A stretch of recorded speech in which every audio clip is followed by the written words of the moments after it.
Bonjour à toutes et à tous et bienvenue dans cette deuxième partie de mon update lecture, donc la suite des lectures que j'ai pu faire au cours de ces derniers mois où malheureusement je n'ai pas pu poster de nouvelles vidéos. Donc en fait c'est la suite de la première vidéo qui a été postée, j'ai décidé de la couper en deux parce que sinon elle aurait été un peu longue et n'hésitez honnêtement pas à me dire en commentaire si vous préférez que je fasse des vidéos plus longues avec plus d'ouvrages. Moi je trouvais que 15 minutes c'était assez bien, c'est en général ce que je regarde comme durée de temps de vidéos YouTube sur Booktube, mais si vous préférez de longues vidéos, moi ça me fait aussi plaisir d'en faire des longues. Donc n'hésitez pas à me dire ça en commentaire. Je voulais commencer cette vidéo par vous remercier pour tous vos likes, vos commentaires et vos abonnements. Ça me fait vraiment super plaisir et c'est vraiment un plaisir pour moi de vous lire et de vous répondre. Donc n'hésitez pas, si vous voulez commenter cette vidéo, à le faire, à vous abonner aussi si ce n'est pas déjà fait. Et je vous propose qu'on commence tout de suite. Alors, j'ai lu un peu de tout, mais je vais peut-être commencer par ce qui m'a le moins plu. Donc, j'ai lu Solitude d'un autre genre, dessin histoire entre parenthèses vrai de Kabi Nagata aux éditions Pika Graphique. Donc, emprunté à la bibliothèque. Parce que quelqu'un le rendait et que j'ai flashé dessus et que je l'ai emprunté comme ça arrive un peu trop souvent. Donc voilà. Donc de quoi ça parle? Ça parle de l'histoire vraie d'une mangaka qui en fait n'a pas beaucoup de succès et qui vit chez ses parents et qui se sent un petit peu comme une ratée, même si elle ne l'est pas, hein, mais c'est comme ça qu'elle ressent sa vie. Et en fait, elle sait très bien qu'elle est lesbienne et elle va vouloir découvrir l'amour lesbien. Et en fait, elle va se rendre compte qu'elle a de l'anxiété sociale et que en fait, ça va pas marcher comme elle veut. Et une des manières pour elle d'essayer de vivre sa sexualité, ce sera de demander à une prostituée de faire l'amour avec elle. Ça ne marchera pas comme elle veut, spoiler alert. Mais en tout cas, l'histoire en tant que telle était vraiment belle. Ça faisait très longtemps qu'il me faisait de l'œil en librairie, je l'avais beaucoup vu passer. Donc en soi, c'était une très belle lecture. Mon souci, c'est que j'aurais vraiment voulu en savoir plus.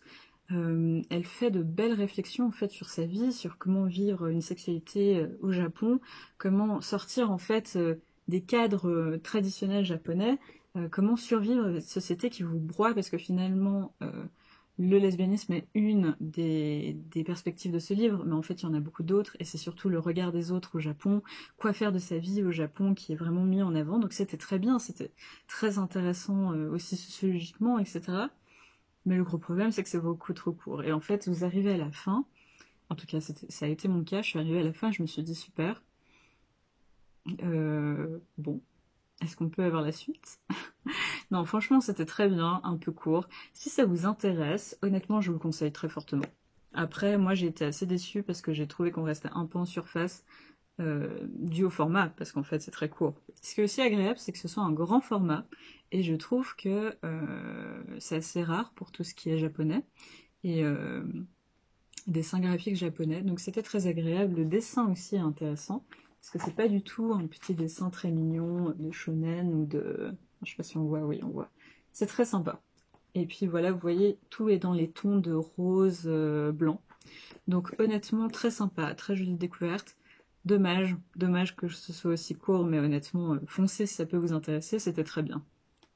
Ensuite, j'ai lu, on va peut-être rester sur les mangas, une lecture qui est un peu une déception, mais qui en même temps a été très sympa, mais qui tout de même est une déception. Alors je ne sais plus si je vous avais parlé du tome 1. En tout cas, j'ai lu la trilogie, parce que j'ai relu le tome 1. J'ai lu la trilogie Les sorcières de la fin du monde, qui est une trilogie aux petites couvertures magnifiques sur deux sorcières qui essaient de faire en sorte que ce soit pas la fin du monde, parce qu'en fait, quand l'une va perdre ses pouvoirs, c'est parce qu'elle tombe amoureuse de l'autre sorcière, etc., etc., etc. J'en ai vu beaucoup parler sur Booktube, vraiment beaucoup, donc j'avais beaucoup d'attentes et je pense que ça a été ça le problème. Donc évidemment aux éditions Akata, parce qu'Akata fait de très belles choses. Plusieurs points. L'histoire était intéressante, mais déjà ça me fait toujours un peu rire, je suis désolée mais ça me fait toujours un peu rire quand les japonais présentent des personnages censés être allemands, parce que c'est toujours un peu drôle, il y a des fautes dans les termes allemands qui sont utilisés, c'est évidemment normal parce que c'est des Japonais qui composent l'ouvrage, mais déjà ça m'a un peu sorti de ma lecture à plusieurs moments, parce que je suis allée vérifier dans des dictionnaires, ce qui est super bête parce que j'aurais juste dû lire l'histoire, mais j'ai pas pu m'en empêcher, donc bon, un peu dérangeant. Je crois que c'était dans Black Butler qui faisait ça aussi, et franchement c'était très très dérangeant. Donc voilà, un peu dérangeant. J'ai pas été emballée par l'histoire d'amour, j'ai trouvé qu'elle était pas très crédible. Tout va très vite, mais vous voyez, c'est vraiment des tout petits mangas, donc tout va très vite. Et j'ai trouvé qu'ils étaient pas très bien découpés, pardon. J'arrivais pas à rentrer dans l'histoire en fait, et j'ai fini les 3 tomes. Enfin, c'est quand même une certaine somme financière, parce que chaque tome c'est environ une dizaine d'euros. Donc 30 euros pour ça de lecture, ce que je trouve vraiment pas beaucoup. Enfin, si je prends avec un manga traditionnel, il y a quand même plus de pages. Donc déjà, c'est des tout petits mangas, et à la fin, l'histoire, enfin, je ne m'en souviens juste pas. Je ne m'en souviens pas. Je peux vous dire que ça se passait dans une école de magie, qu'il y a une histoire où l'une va perdre ses pouvoirs, et va être séparée de l'autre, etc. Mais plus que ça. Ah oui, et puis elles veulent, en fait, ressusciter toutes les anciennes sorcières qu'elles ont conservées dans la cave pour la fin du monde, ou quelque chose comme ça, mais on s'en fiche, en fait, on s'en fiche, parce que vous ne développez pas les personnages. Et c'est très dommage, c'est très dommage. Kujila, je suis sûre qu'elle a beaucoup de talent, mais c'est vraiment dommage. Les dessins sont très très beaux, je sais pas si on va voir, mais vous voyez, c'est très beau, c'est une belle esthétique sorcière, etc. Très sympa. Oui, c'est intéressant d'avoir des personnages qui représentent des personnages lesbiennes, etc. Mais, mais je reste vraiment sur ma faim. Et je peux vous les conseiller si vous aimez l'histoire de sorcières. C'est mignon. Mais ça ne vaut pas son prix. Parce que l'histoire n'est pas développée. Et je deviens un peu difficile sur ça, parce que j'estime que les mangas, oui, c'est très sympa. Il y a de nouveau une énorme vague pro-manga, etc. Donc il y a beaucoup de choses qui sortent, qui ne sortaient pas avant, grâce justement au succès des mangas. Donc c'est super. Mais quand même, là, je comprends pas. Je pense que je vais m'attirer les foudres de beaucoup de personnes dans les commentaires parce que je sais que cette série a vraiment beaucoup plu. Et je suis désolée, je veux vraiment pas clasher pour clasher, mais moi, j'ai été déçue. J'ai été déçue. Ça aurait pu faire un seul tome, ça, en fait. Et on aurait pu développer par la suite le monde. Honnêtement, si les 2 premiers avaient fait un seul tome et celui-ci, la première partie du 3e, ben ça aurait marché. Parce que l'univers appelle à une écriture complexe. Mais juste ça, non. Non, j'étais très déçue. Je pense que je lirai plus du Kujira.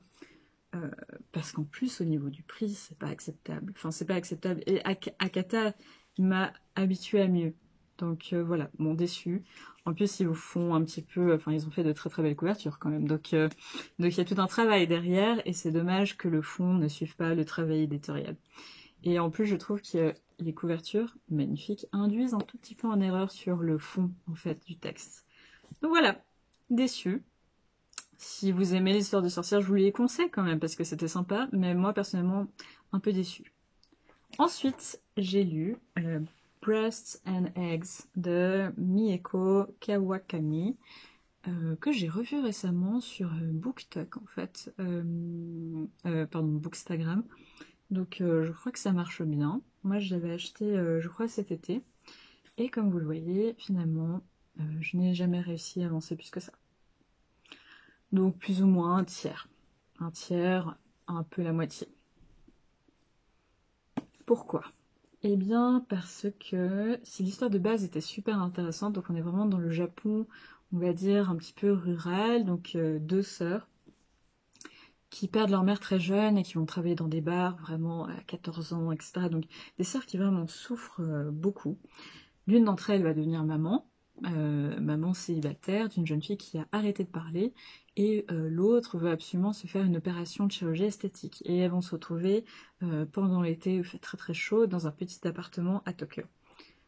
Donc c'était tout ce qui me plaisait, une histoire de vie, une tranche de vie japonaise, c'est toujours quelque chose qui me plaît beaucoup. Alors là j'aime bien les traductions anglaises, je trouve qu'elles sont parfois de meilleure qualité que les françaises. Donc voilà, ça me disait beaucoup. En plus, vous voyez, il y a vraiment Haruki Murakami dit que c'est breathtaking. Financial Times, que je lis évidemment tous les jours, me dit que c'est stunning. Enfin voilà. Il m'a fait beaucoup d'œil. En plus, le titre, Breasts and Eggs, je me suis dit, ok, ça va être un truc féministe, sûrement sur la question de la sororité et tout. Ça va être trop bien. J'arrive pas. Je sais pas, peut-être que c'est moi, mais dites-moi si vous l'avez lu, mais honnêtement, je m'ennuie à mourir. À mourir. Je pense les 10 premières pages, j'étais vraiment dedans, je dis waouh, c'est super, et ça. Après, c'est ennuyant. C'est très ennuyant. Je suis vraiment triste de vous dire ça sur ce livre, j'aurais voulu vous dire que je l'ai aimé. Malheureusement, je dois me rendre à l'évidence, je ne l'aime pas. Et au bout de 6 mois, sans pouvoir dépasser une ligne de plus, parce que j'ai essayé de le reprendre plusieurs fois, j'ai vraiment voulu lui donner une chance, ça ne marche pas. Donc je crois qu'il faut que j'admette que malheureusement, ça ne marchera pas. Et ça me rend un peu triste, mais bon, voilà, c'est la vie. Je ne vais pas le garder dans ma bibliothèque d'ailleurs, je vais le mettre dans une boîte à livres, parce que vraiment, vraiment ça passe pas. Je sais pas, peut-être que c'est la traduction, mais il y a une sorte de lourdeur de l'été tokyoïte qui du coup rend bien ce que vivent ces femmes dans ce petit appartement, mais sans profondeur en fait. Voilà, et je n'ai pas l'énergie de lire la suite pour essayer de voir si ça s'améliore après. Vraiment, il me tombe des mains à chaque fois et je finis par faire une sieste, c'est pas une blague. Donc bon, voilà. Je crois que j'ai avancé de 20 pages en 6 mois. Bon, je crois qu'il est temps de lui dire adieu. Ensuite, j'ai lu une autre déception, parce que bon, voilà, ça arrive. J'ai lu de Juliette Morillo, La Corée du Sud, la tyrannie de l'excellence, en 100 questions. Alors, il faut savoir que quand on me l'a offert et que j'ai vu La tyrannie de l'excellence en 100 questions, je me suis dit, c'est quand même un titre qui est chargé au niveau des qualificatifs utilisés. Est-ce que pour tout un peuple, on peut dire tyrannie de l'excellence? Je ne sais pas. Moi, ça m'a un peu dérangé parce que j'ai trouvé qu'il était déjà très orienté. Mais je me suis dit, bon, ça peut être intéressant. Bon, vous voyez, il me reste ça, mais en fait, je vais le lire demain dans le train. Donc en soi, je l'ai fini. Et je vais vous expliquer pourquoi j'estime que je peux vous le présenter alors que je n'ai pas vraiment fini.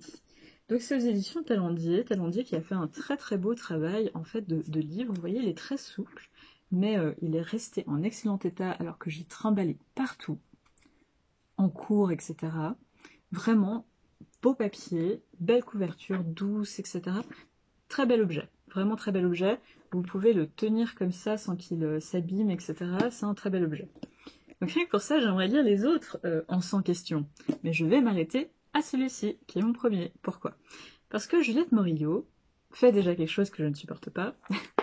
Et je vais juste vous le dire, parce que je sais qu'il y a des personnes qui regardent mes vidéos parce qu'elles veulent reprendre des études. Et d'ailleurs, je vous encourage vraiment, sincèrement, petite parenthèse, si vous avez envie de reprendre des études, reprenez-les. Vraiment, il n'est jamais trop tard. Et je crois que la voie du bonheur, c'est de faire quelque chose qu'on aime. Donc bref, voilà, petite parenthèse. Mais je ne sais pas si vous allez voir, mais les notes de bas de page, elle les met n'importe où dans la phrase. Littéralement, juste après le mot qu'elle veut sourcer en note de bas de page. Bon, ça me fait mal, parce que je le faisais avant, et on m'a expliqué dans mes cours que ça ne se faisait pas, donc je suis très attentive à ça. Donc déjà ça, c'est un petit peu agaçant, parce qu'en l'occurrence, Juliette Morillo, c'est une journaliste qui vit en Corée, qui travaille dans des universités, et bon, du coup, qui a un gros background, on va dire, académique aussi. Donc déjà ça, c'est un peu dérangeant. C'est peut-être une règle en Corée que je ne connais pas, et dites-le moi si c'est le cas. Dans ce cas, je retire évidemment ma critique. Mais déjà, je trouve que ça coupe un peu la lecture parce que quand la note est au milieu de la phrase, bah, vous avez tendance à du coup regarder la note et revenir. Et en fait, du coup, moi, la plupart du temps, je me dis mais qu'est-ce que j'ai lu? Je m'en souviens plus. Donc ce livre est découpé en plusieurs chapitres. Donc il y a Histoire et société, Relations internationales, les dictatures à la démocratie. Et à chaque fois, elle va poser une question et y répondre en 1, 2, 3 pages maximum. Donc au début, c'est très intéressant. Au début, il y a par exemple comment les révoltes paysannes d'Ongak précipitèrent la guerre sino-japonaise, ou encore pourquoi l'éducation a-t-elle été le meilleur atout du miracle économique, qu'est-ce qui a déclenché la révolution des bougies, donc beaucoup de choses super intéressantes que je voulais connaître. Donc c'était super, parce qu'en plus c'est un livre du coup que vous lisez quand vous avez un peu de temps devant vous, mais pas beaucoup. Ça se lit en fait presque comme des petits articles de journaux que vous pourriez trouver. Vous lisez 2-3 réponses, et puis voilà. Donc très bien, documenté, elle cite ses sources, donc ça me plaît beaucoup. Très bien jusque-là. Problème, elle se répète beaucoup d'une réponse à l'autre. Et en fait, parfois, j'avais lu une réponse, et quand je voyais comment la réponse suivante était formulée, je savais déjà que je savais tout. Et j'ai fait l'effort plusieurs fois de lire la réponse suivante, et effectivement, en fait, je connaissais les réponses, parce qu'elle l'avait dit, littéralement, 5 lignes, enfin 5 réponses avant. Et en fait, le problème de ce format, je pense pas du tout que c'est un problème de Juliette Morillo, où franchement, j'ai bien aimé. C'était vraiment très bien. Jusqu'à la moitié, c'était un coup de cœur. Donc vraiment, j'ai bien aimé. Mais ce problème de 100 questions, c'est qu'au bout d'un moment, la personne va se répéter. Parce que si vous faites, par exemple, une question sur la personne qui a déclenché la révolte des bougies, la révolution des bougies, excusez-moi, puis sur la révolution des bougies, puis sur encore je sais jamais comment on appelle, la chamane derrière tout ça. En fait, d'une réponse à l'autre, vous allez parler de la même chose. Pareil, si vous parlez de la prostitution en Corée, des femmes de réconfort et de la guerre sino-japonaise, vous allez potentiellement parler de la même chose, d'une manière un peu différente. Évidemment, elle n'a pas repris ces questions, mais en fait, les questions se recoupent. Et en fait, d'une manière, c'est très didactique parce que j'ai appris beaucoup plus de choses que ce que j'aurais appris en le lisant d'une traite. Donc en soi, c'est un plus. Mais autant parfois, j'étais là, bon, non, je vais pas lire celle-là parce que j'ai déjà lu. Donc voilà, c'était une bonne lecture. Je vous conseille si vous voulez connaître la Corée. Moi, je me suis évadée pendant cette lecture. J'ai beaucoup aimé, j'ai beaucoup appris. Donc honnêtement, j'aime bien l'écriture de Juliette Morillo que je trouve claire, concise. C'était très bien. Après, si vous cherchez un livre de fond sur la Corée, c'est pas celui-ci, mais c'est une bonne porte d'entrée. Après, soyez juste conscient qu'elle se répète un peu, mais je pense vraiment pas que ce soit de sa faute. Je pense que c'est la question du format, et c'est la raison pour laquelle je vais peut-être lire d'autres ouvrages de Juliette Morillo, parce que ça m'a beaucoup intéressée, mais je ne vais pas relire des 100 questions, malheureusement, parce que je crains qu'en fait le format va faire que dans toutes les autres questions qui vont être traitées de cette collection, ce sera toujours la même chose. Les auteurs doivent se répéter parce qu'ils vont parler du même problème mais avec d'autres questions. Donc bon, voilà, un peu dommage. Très bonne lecture quand même et je vous le conseille fortement si vous avez envie. Et enfin, j'ai lu un immense coup de cœur qui était vraiment chouette et qui n'est pas parti par un coup de cœur. J'ai lu Et à la fin, il meurt, la sale vérité sur les contes des fées de Lou Luby. Déjà, est-ce qu'on peut parler 5 minutes de l'objet livre qui est magnifique, magnifique, aux éditions Delcourt. Delcourt fait vraiment de très belles éditions quand ils veulent. Regardez, c'est une petite grenouille avec un squelette. C'est pas trop beau. C'est vraiment beau, c'est vraiment beau. Ça, c'est tout doré. Si on regarde la première page, bon, je crois que l'on peut dire que c'est un très beau livre. C'est un très très beau livre. Et du coup, de quoi ça parle? En fait, elle a fait une étude sur les contes de fées et comment les contes de fées ne sont pas ceux qu'on retrouve chez Disney. Et c'était très bien. J'ai étudié ça à l'université dans le cadre de cours et du coup j'ai été un peu refroidie dans les premières pages parce que je me suis dit bon en fait c'est bon je connais. Et non, en fait ça se lit très bien, elle fait de très beaux dessins, du coup vous êtes vraiment pris de temps. Il y a une partie, on va dire, analyse, histoire, etc. et une autre qui est plutôt une partie présentation de contes. Très bien illustré. Enfin, là, vous voyez, là c'est Barbe Bleue par exemple.